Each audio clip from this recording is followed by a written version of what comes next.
Shalom Elohim, selamat pagi.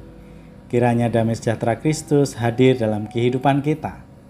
Mari kita mengawali pagi ini dengan beribadah dan membaca merenungkan firman Tuhan.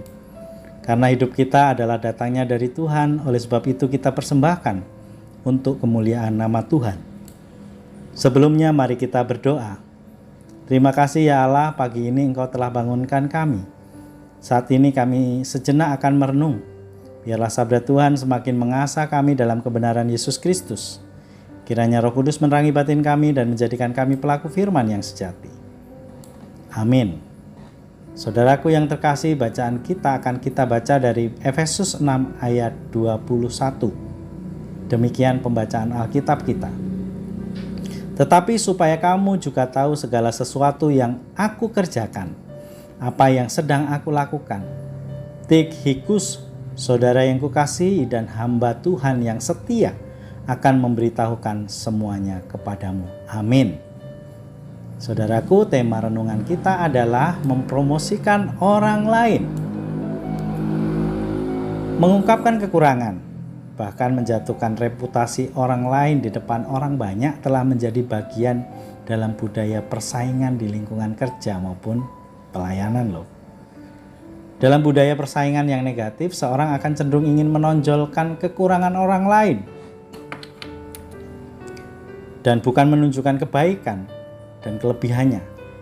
Hal ini dilakukan agar hanya dirinya lah yang dianggap baik, hebat, paling bersahabat, paling ramah, dan lain sebagainya. Berbeda dengan itu, Paulus justru memuji Tikhikus, sahabatnya, dan menaruh kepercayaan kepada Tikhikus bahwa ia akan menjadi berkat bagi jemaat Efesus. Dalam suratnya kepada jemaat Efesus, sebelum ia menutupnya dengan berkat Tuhan, Rasul Paulus menyebutkan sebuah nama, yaitu Tikhikus, sang pembawa surat Paulus. Tikhikus disebutnya sebagai saudara yang kekasih dan pelayan setia di dalam Tuhan. Paulus mengutus Tikhikus kepada jemaat Efesus untuk mengabarkan keadaan mereka dan supaya ia menghibur jemaat Efesus. Ia menemani Paulus dengan setia dalam perjalanan misinya. Saudaraku yang terkasih, mempromosikan kebaikan kelebihan orang lain tidak akan mengurangi kualitas kita atau membuat kita menjadi lebih rendah. Sebaliknya, sikap mau mengakui kelebihan dan kebaikan orang lain mencerminkan kebesaran hati penerimaan kita terhadap orang lain. Kerendahan hati yang tulus dalam relasi dengan sesama akan membuat kita menjadi pribadi yang lebih berharga. Mempromosikan kebaikan orang lain dalam konteks kehidupan gereja dapat memiliki dampak yang positif untuk menguatkan persaudaraan, memperkuat hubungan persaudaraan antara anggota gereja, menciptakan atmosfer saling mendukung, dan mempererat ikatan komunitas. Yang kedua, mengurangi konflik dan ketegangan.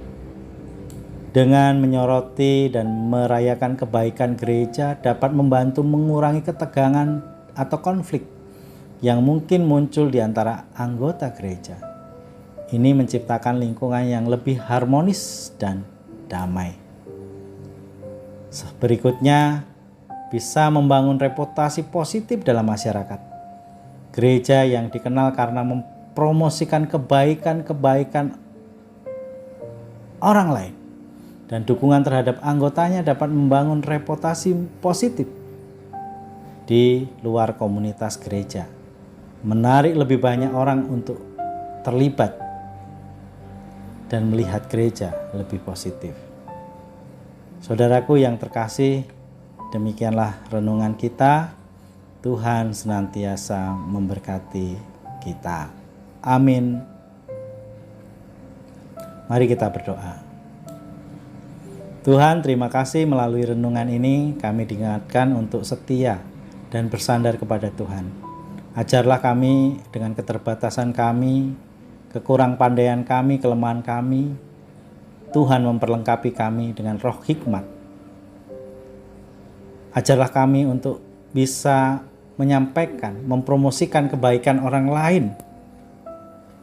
Yesus yang telah berkarya dalam kehidupan mereka, dan biarlah nama Yesus semakin dimuliakan dalam kehidupan orang-orang yang kami promosikan. Berkati kami hari ini dalam melakukan aktivitas, dan tangan Tuhan mengatur langkah kehidupan kami. Amin. Hendaklah kamu berakar di dalam Dia, dibangun di atas Dia. Hendaklah kamu bertambah teguh dalam iman yang telah diakarkan kepadamu, dan hendaklah kamu melimpah dengan syukur. Haleluya. Tuhan memberkati. Selamat beraktivitas.